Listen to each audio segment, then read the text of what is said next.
अब हम आदर्श विलयन एवं अनादर्श विलयन के बारे में पढ़ेंगे, ideal solution and non ideal solution. जो राउल्ट के नियम का पालन करते हैं, प्रत्येक तापमान एवं प्रत्येक सांद्रण पर यदि कोई सॉल्यूशन राउल्ट के नियम का पालन करता है तो उसे हम आइडियल सॉल्यूशन या आदर्श विलयन कहते हैं। अब ये जो राउल्ट के नियम का पालन करते हैं तो वो किस आधार पर राउल्ट के नियम का पालन करते हैं, इसे हम समझ लेते हैं कि यहाँ पर जैसे हमने पढ़ा कि P equal to P A, जैसे P A equal to P0A XA और P B equal to P0B XB, ये राउल्ट का नियम है। इसमें प्रत्येक सांद्रण और प्रत्येक तापमान पर यह विलयन राउल्ट का नियम का पालन करता है। तो इसका अर्थ है कि यहाँ पर जो आयतन परिवर्तन है वह भी शून्य होगा और जो ऊष्मा परिवर्तन है वह भी शून्य होगा, मतलब कोई परिवर्तन यहाँ पर नहीं होगा।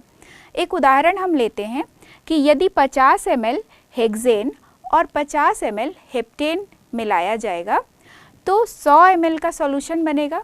तो यहाँ आयतन में कोई परिवर्तन नहीं हुआ, मतलब 50 ml हेक्सेन और 50 ml हेप्टेन को मिलाने पर बने हुए विलयन में आयतन में किसी प्रकार का कोई परिवर्तन नहीं हो रहा है। इसी प्रकार ऊष्मा में भी कोई परिवर्तन नहीं होगा, ना ही ऊष्मा का अवशोषण होगा और ना ही ऊष्मा का उत्सर्जन होगा। तो डेल्टा H इक्वल टू भी शून्य होगा और डेल्टा V इक्वल टू भी शून्य होगा। आदर्श विलयन बहुत ही कम होते हैं, प्रायः नहीं के बराबर, लेकिन कुछ ऐसे कॉम्बिनेशंस हैं जो कि काफ़ी करीब होते हैं आदर्श विलयन के। कुछ उदाहरण हैं, जैसे हेक्सेन और हेप्टेन का मिश्रण यदि देखें, साथ ही साथ बेंजीन और टॉल्यूइन का मिश्रण देखें, एवं एथिल ब्रोमाइड और एथिल क्लोराइड का जो विलयन है वो भी एक आदर्श विलयन के लगभग करीब का विलयन होता है। आदर्श विलयन से जो विचलन दर्शाते हैं या जो राउल्ट के नियम का पालन नहीं करते हैं उसे हम कहते हैं नॉन आइडियल सॉल्यूशन या अनादर्श विलयन। तो आदर्श विलयन के पालन करने के लिए जो अगर हम देखें कि विलेय और विलायक या विलेय विलायक के मध्य किस प्रकार का आकर्षण बल है, क्योंकि वाष्प दाब जो है पूरी तरह से अंतर आणविक आकर्षण बल पर डिपेंड करता है। तो आदर्श विलयन के लिए जो AA अणु है, मतलब पहला जो घटक है, उनके आकर्षण बल, BB के मध्य आकर्षण बल, BB अणुओं के मध्य का अंतर आणविक आकर्षण बल, साथ ही साथ उन दोनों को मिक्स करने पर यानी AB अणुओं के मध्य का अंतर आणविक आकर्षण बल सब बराबर होगा। तो आदर्श विलयन के लिए AA एवं AB के मध्य का जो अंतर आणविक आकर्षण बल है एक दूसरे के बराबर होता है। इसलिए यहाँ पर P इक्वल टू या PA प्लस PB, या फिर हम कह सकते हैं कि PA equal to P0A XA और PB equal to P0B XB, क्योंकि यहाँ पर ना तो आयतन में परिवर्तन हो रहा है और ना ही ऊष्मा में किसी प्रकार का परिवर्तन होता है।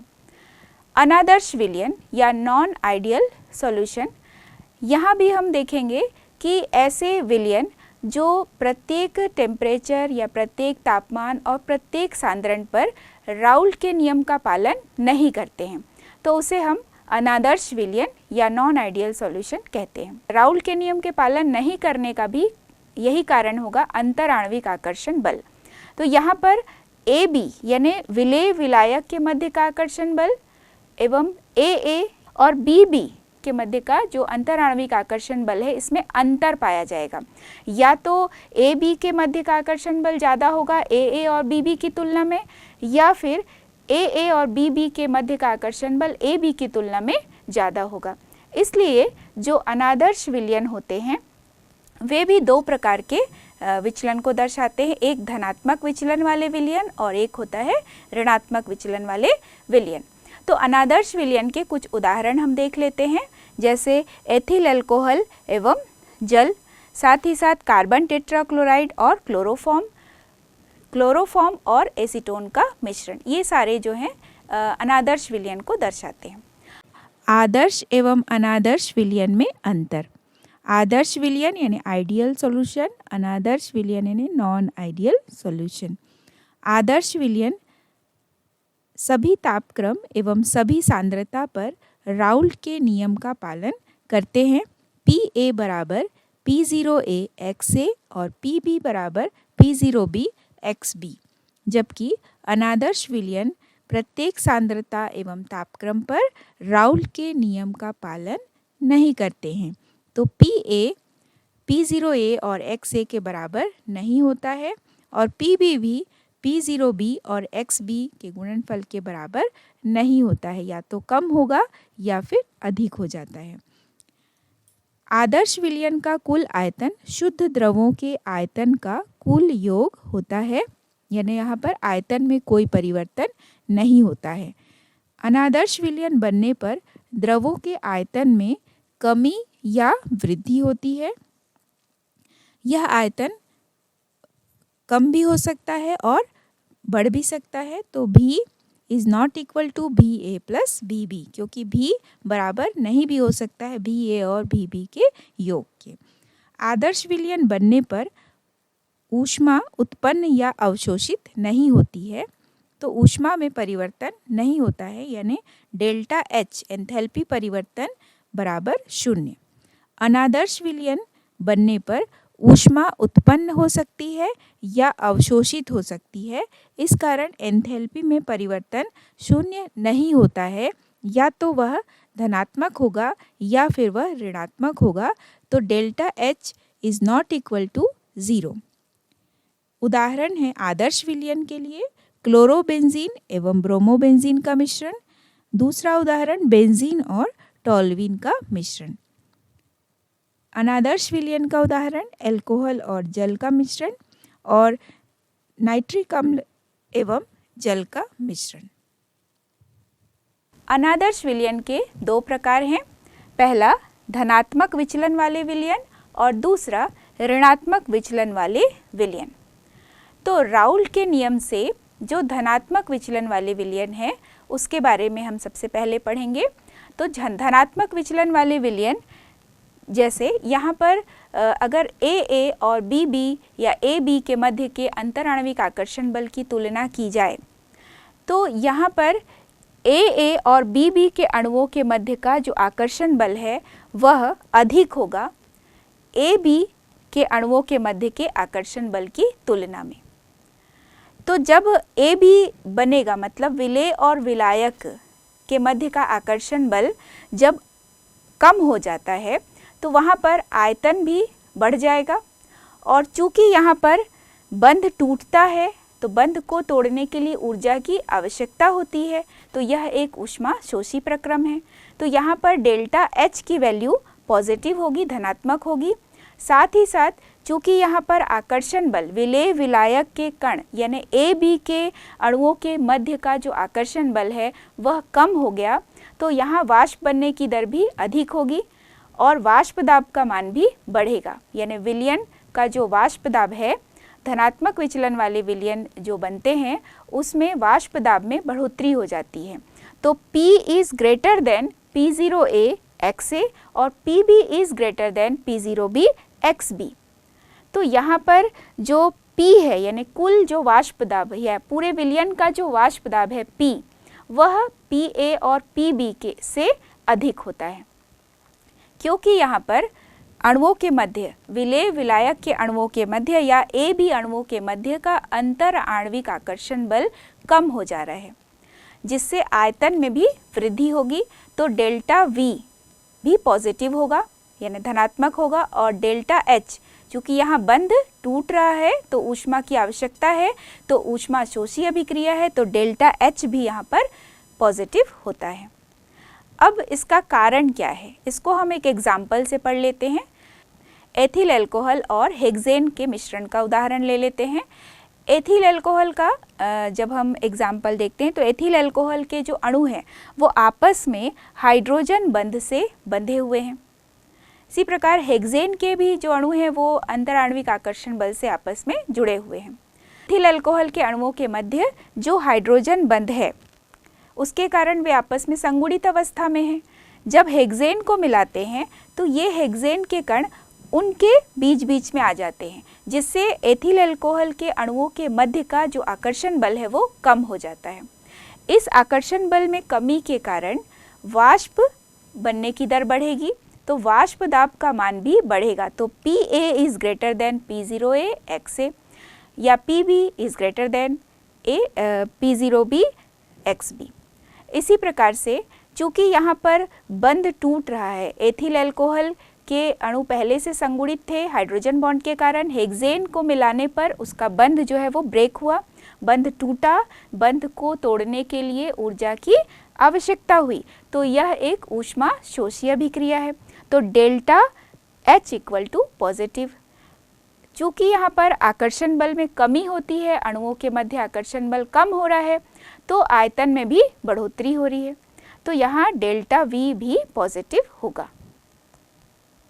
यहाँ पर हम एक ग्राफ को देख लेते हैं कि किस प्रकार से आदर्श विलयन से यह विचलन दर्शाता है और धनात्मक विचलन को दर्शाता है। तो इस ग्राफ में जो सीधी रेखा है वह तो आदर्श विलयन को दर्शाती है, लेकिन इसमें जो इस प्रकार से जो उभार है, यहाँ पर एक फर्स्ट जो हमने रेखा था, सीधी रेखा, सरल रेखा प्राप्त हुई थी, वह घटक A के लिए था, मतलब PA इक्वल टू P0AX से देखा था हमने जब आदर्श विलयन देखा। अब चूंकि PA is greater than P0AX से, तो यहाँ पर यह धनात्मक विचलन को दर्शाता है। इसी प्रकार से जब हमने सेकेंड लाइन को देखा, जो सीधी रेखा थी वो आदर्श विलयन के लिए थी, तो यहाँ पर PB equal to P0B XB है। लेकिन यदि धनात्मक विचलन को देखें तो ये इस प्रकार से दर्शाता है, जहाँ पर ये शो होता है कि PB is greater than P0B XB। और जो थर्ड लाइन है, सरल रेखा, जो आदर्श विलयन को दर्शाती है, वो दर्शाता है P equal to PA plus PB को। लेकिन जब धनात्मक विचलन के लिए हम ग्राफ देखते हैं तो ये कर्व इस तरह से उभार दिखाता है, कर्व ऊपर की तरफ दिखा रहा है, जो ये शो करता है कि PA is greater than A P0A XA और प्लस P0B XB। यहाँ पर कुल जो दाब है वह बढ़ जाता है, विलयन का जो कुल दाब है वो बढ़ जा रहा है, तो इसको हम इस तरह से कर्व से दर्शाते हैं। तो धनात्मक विचलन वाले विलयन में जो कर्व है वह ऊपर की तरफ ऐसे दिख रहा है। दोनों घटकों के लिए अलग अलग भी हम देख सकते हैं और कुल विलयन के लिए भी हम अलग अलग देख सकते हैं। अब हम अनादर्श विलयन का जो अगला प्रकार है, ऋणात्मक विचलन वाले विलयन के बारे में पढ़ते हैं। ऋणात्मक विचलन वाले विलयन, यहाँ पर ये राउल्ट के नियम से ऋणात्मक विचलन प्रदर्शित करते हैं। इसे भी हम अंतराण्विक आकर्षण बल के आधार पर पढ़ेंगे। अंतराण्विक आकर्षण बल जैसे यहाँ AA और BB की तुलना में, मतलब AA के मध्य का अंतराण्विक आकर्षण बल, BB के मध्य अंतराण्विक आकर्षण बल, इसका अर्थ है कि विलेय विलेय के मध्य आकर्षण बल और विलायक विलायक के मध्य का आकर्षण बल, साथ ही साथ विलेय विलायक के अणुओं के मध्य का आकर्षण बल अर्थात AB के मध्य का आकर्षण बल। तो कौन सा इसमें से ज़्यादा होगा? तो AA और BB की तुलना में AB के मध्य का जो आकर्षण बल है वह अधिक हो जाएगा। तो जब AB यानी विलेय विलायक के अणुओं के मध्य का आकर्षण बल अधिक हो जाता है, तो यहाँ पर जो आकर्षण बल बढ़ गया तो वाष्प बनने की दर भी क्या होगी? कम हो जाएगी। जब वाष्प बनने की दर कम होगी तो जो राउल्ट के नियम में हमने देखा था कि P equal to P0A XA, यहाँ पर हो जाएगा PA is less than P0A XA। वैसे ही PB is less than P0B XB। तो यहाँ जो कुल वाष्प दाब है अलग अलग घटकों का देखा जाए तो यहाँ ऋणात्मक विचलन वाले विलयन में चूंकि AB के मध्य का आकर्षण बल बढ़ रहा है, PA is less than P0A XA और PB is less than P0B XB। यहाँ पर जो विलयन का कुल आयतन है वो घटक द्रवों के कुल आयतन से कम हो जाता है, क्योंकि दोनों के मध्य का आकर्षण बल बढ़ रहा है, तो इसलिए आयतन में कमी हुई, तो डेल्टा V नेगेटिव लिखा जाएगा। साथ ही साथ यहाँ पर चूंकि बंध का निर्माण होता है, क्योंकि AB के मध्य आकर्षण बल बढ़ रहा है तो बंध का निर्माण हुआ। चूंकि बंध का निर्माण हुआ तो ऊष्मा उत्सर्जित होती है, तो यह एक ऊष्मा छेपी अभिक्रिया है। तो यहाँ डेल्टा H ऋणात्मक होगा। इसको हम एक उदाहरण से समझ लेते हैं कि क्या कारण है ऋणात्मक विचलन दर्शाने वाले जो विलयन हैं वो किस प्रकार से ऋणात्मक विचलन दर्शाते हैं, राउल्ट के नियम से कैसे वो डेविएट होते हैं, इसको पढ़ने के लिए हम एक एग्जाम्पल लेते हैं, क्लोरोफॉर्म और एसीटोन का एग्जाम्पल। तो यहाँ हम देखते हैं कि एसीटोन जो है और क्लोरोफॉर्म को मिक्स करने पर एसीटोन में जो O है यानी CH3CO CH3 एसीटोन का फॉर्मूला और CHCl3 क्लोरोफॉर्म का फॉर्मूला। तो एसीटोन के O और क्लोरोफॉर्म के H के बीच एक बंध बना, हाइड्रोजन बॉन्ड बना। इस बंध के बनने के कारण उनके मध्य का आकर्षण बल उच्च हो गया, बढ़ गया। तो यहाँ पर आयतन में कमी होगी क्योंकि अणु एक दूसरे के पास पास आए, उनके मध्य का आकर्षण बल बढ़ गया तो आयतन में कमी हुई। तो डेल्टा V इसके लिए नेगेटिव होगा। चूँकि यहाँ पर हाइड्रोजन बॉन्ड बन रहा है, बॉन्ड फॉर्मेशन हो रहा है, तो यहाँ पर ऊष्मा उत्पन्न होती है। तो डेल्टा H भी क्या होगा, नेगेटिव। डेल्टा H का मान नेगेटिव होगा। तो बंध के निर्माण से ऊर्जा मुक्त हुई तो डेल्टा H नेगेटिव, और अंतरणुक आकर्षण बल के कारण जो अणु पास पास आ गए तो आयतन में कमी हुई, इसलिए डेल्टा V भी नेगेटिव। राउल्ट के नियम से ऋणात्मक विचलन वाले विलयन जो हैं उसके लिए हम एक ग्राफ देख लेते हैं। तो इस ग्राफ को हमने पहले भी देखा है कि राउल्ट के नियम से नियम को दर्शाने वाले जो राउल्ट के नियम को फॉलो करते हैं आदर्श विलयन, उसके लिए हमने देखा था सीधी सरल रेखा प्राप्त हुई थी जब हम मोल प्रभाज और वाष्प दाब के मध्य ग्राफ खींचे।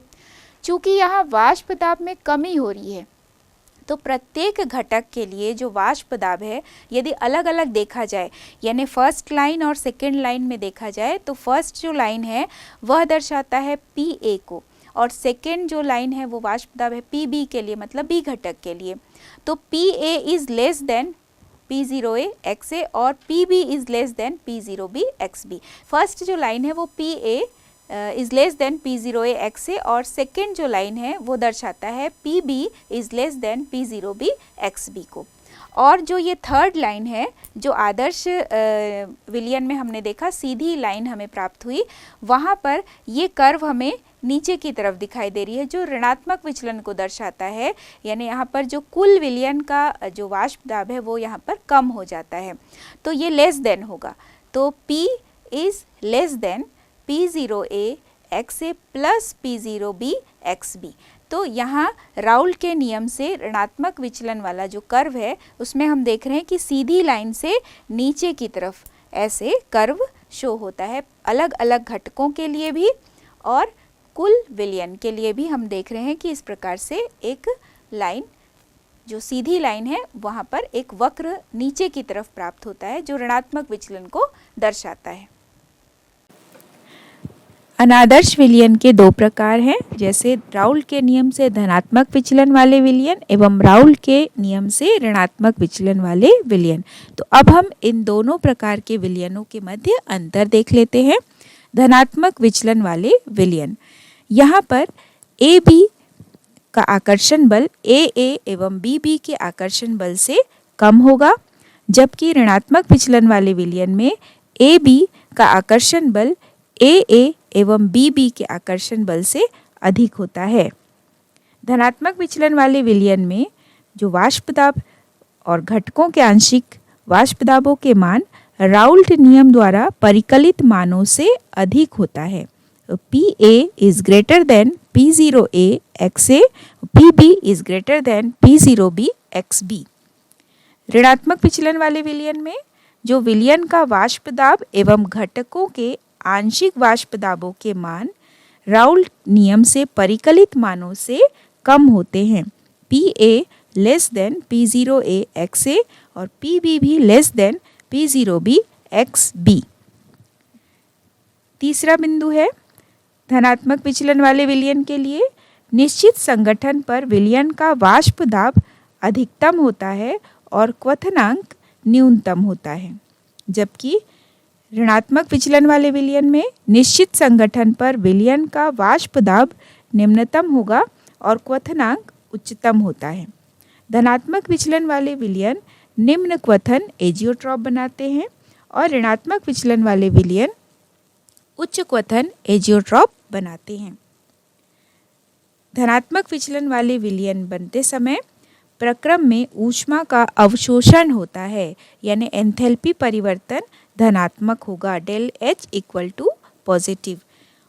ऋणात्मक विचलन वाले विलयन में बनते समय या यहाँ पर ऊष्मा का उत्सर्जन होता है, डेल्टा H बराबर निगेटिव है, एंथैल्पी परिवर्तन यहाँ ऋणात्मक होता है।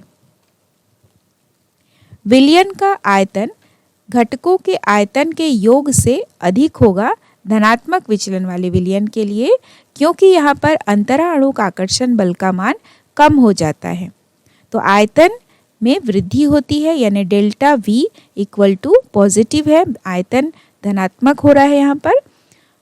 जबकि ऋणात्मक विचलन वाले विलयन का जो आयतन है वो घटकों के कुल आयतन से कम हो जाता है, क्योंकि यहाँ पर अंतराणुक आकर्षण बल बढ़ जाता है। तो अंतराणुक आकर्षण बल के बढ़ने से जो आयतन है उसमें कमी होगी, तो डेल्टा V बराबर ऋणात्मक होगा। उदाहरण, धनात्मक विचलन वाले विलयन का उदाहरण है एसीटोन और कार्बन डाइसल्फाइड का मिश्रण।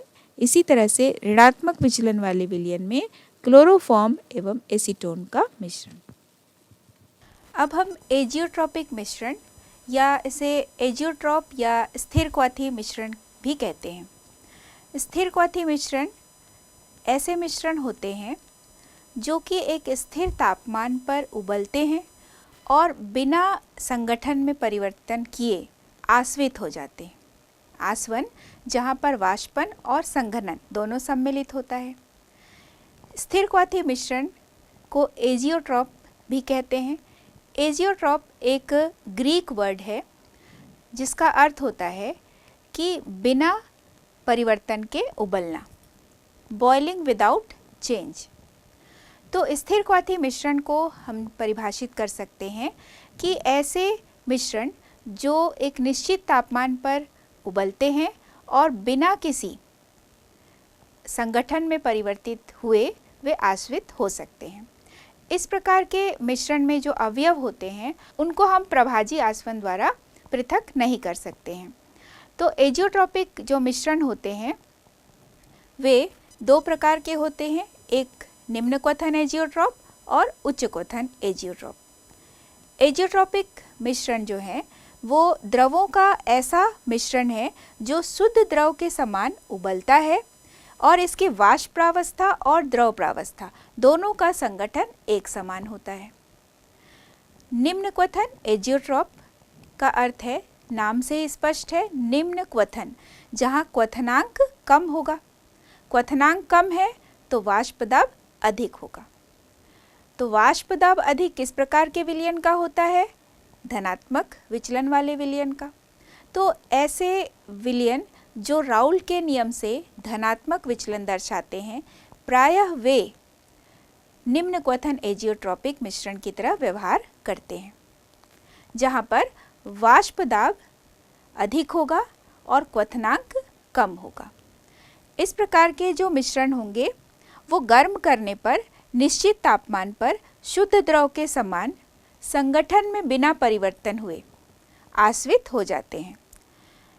ग्राफ के द्वारा यदि हम इसे समझें तो निम्न क्वथन एजियोट्रॉप, इस एजियोट्रॉपिक मिश्रण को बनाने वाले जो अवयव होंगे उनके क्वथनांक की तुलना में एजियोट्रॉपिक मिश्रण का जो क्वथनांक होगा वो कम होगा। इस ग्राफ में देखिए, जैसे एसीटोन 34% है, मतलब परसेंटेज के हिसाब से एसीटोन 34% है और उसको मिक्स कर रहे हैं 64% कार्बन डाइसल्फाइड के साथ। तो इस प्रकार का जो एजियोट्रॉपिक मिश्रण बना है उसका क्वथनांक है 33 डिग्री सेंटीग्रेड। लेकिन अगर एसीटोन के लिए क्वथनांक देखा जाए तो एसीटोन का क्वथनांक है 56 डिग्री सेंटीग्रेड और कार्बन डाइसल्फाइड का जो क्वथनांक है वो है 46 डिग्री सेंटीग्रेड। जबकि दोनों अवयवों को मिलाने से बना हुआ जो एजियोट्रॉपिक मिश्रण है उसका क्वथनांक कम है, 33 डिग्री सेंटीग्रेड। तो इस प्रकार निम्न क्वथन जो एजियोट्रॉपिक मिश्रण होते हैं उसमें क्वथनांक अवयवों के क्वथनांकों की तुलना में कम होता है और प्रायः जो धनात्मक विचलन वाले विलयन होते हैं वे निम्न क्वथन एजियोट्रॉप दर्शाते हैं। अब हम देखेंगे दूसरा प्रकार एजियोट्रॉपिक मिश्रण का। इसे कहते हैं उच्च क्वथन एजियोट्रॉपिक मिश्रण। नाम से यहाँ भी स्पष्ट हो रहा है उच्च क्वथन एजियोट्रॉप, जहाँ पे क्वथनांक अधिक होगा और वाष्प दाब कम होगा। तो वाष्प दाब कम किस प्रकार के विलयन का होता है?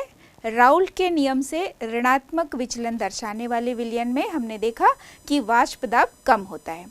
तो उच्च क्वथन एजियोट्रॉपिक मिश्रण दर्शाने वाले जो विलयन होंगे वो राउल्ट के नियम से ऋणात्मक विचलन वाले विलयन के उदाहरण हम इसमें लिख सकते हैं। प्रायः क्या देखा जाता है कि ऐसे मिश्रण गर्म करने पर निश्चित तापमान पर उबलते हैं और अपने संगठन में परिवर्तित हुए बिना ही आश्वित हो जाते हैं। ऐसे मिश्रणों को हम कहते हैं एजियोट्रॉपिक मिश्रण। और चूंकि यहाँ पर क्वथनांक अधिक है, वाष्प दाब कम है और ऋणात्मक विचलन वाले विलयन ही इस प्रकार के एजियोट्रॉपिक मिश्रण को दर्शाते हैं। ग्राफ के द्वारा यदि हम समझें, इसमें हमने एसीटोन एवं क्लोरोफॉर्म का मिश्रण लिया। एसीटोन का जो क्वथनांक है वह है 56 डिग्री सेंटीग्रेड, जबकि क्लोरोफॉर्म का क्वथनांक है 61 डिग्री सेंटीग्रेड। दोनों को मिक्स करने पर जो एजियोट्रॉपिक मिश्रण बना, उस मिश्रण का जो क्वथनांक है वह है 65 डिग्री सेंटीग्रेड, जो कि दोनों के क्वथनांक से अधिक प्राप्त होता है। तो इस प्रकार एजियोट्रॉपिक मिश्रण बनने के बाद क्वथनांक में वृद्धि हो गई और वाष्प दाब कम हो जाएगा। तो राउल्ट के नियम से ऋणात्मक विचलन दर्शाने वाले विलयन, जैसा हमने पहले भी देखा था कि एसीटोन और क्लोरोफॉर्म राउल्ट के नियम से ऋणात्मक विचलन वाले विलयन होते हैं और यहाँ पर यह उच्च क्वथन एजियोट्रॉपिक मिश्रण के रूप में पाए जाते हैं। अब हम निम्न क्वथन एजियोट्रॉप या स्थिर क्वाथी मिश्रण जो है एवं उच्च क्वथन एजियोट्रॉप के मध्य अंतर देख लेते हैं। निम्न क्वथन एजियोट्रॉप और उच्च क्वथन एजियोट्रॉप। तो निम्न क्वथन एजियोट्रॉप जहाँ वाष्प दाब उच्चतम होगा और उच्च क्वथन में वाष्प दाब निम्नतम होगा। यदि वाष्प दाब उच्चतम है तो यहाँ क्वथनांक न्यूनतम होगा। वैसे ही उच्च क्वथन एजियोट्रॉप के लिए क्वथनांक का मान उच्चतम होगा क्योंकि यहाँ पर वाष्प दाब निम्नतम है। राउल्ट के नियम से धनात्मक विचलन वाले विलयन निम्न क्वथन एजियोट्रॉप दर्शाते हैं, जबकि राउल्ट के नियम से ऋणात्मक विचलन दर्शाने वाले विलयन उच्च क्वथन एजियोट्रॉप बनाते हैं। निम्न क्वथन एजियोट्रॉप का उदाहरण जल एवं एल्कोहल। उच्च क्वथन एजियोट्रॉप का उदाहरण क्लोरोफॉर्म एवं एसीटोन।